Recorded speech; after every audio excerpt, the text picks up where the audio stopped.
Tuturuan ko kayo ulit ko para mag-shoot.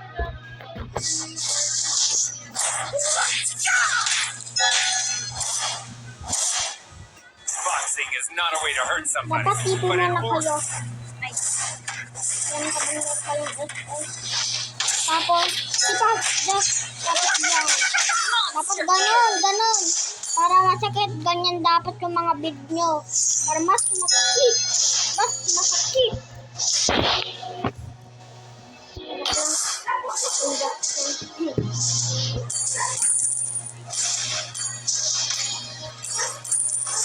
So, naisipan ko lang, paano puro sword lang yung binid natin dito, guys, no? Tuturuan ko kayo, guys, kung paano mag-sword.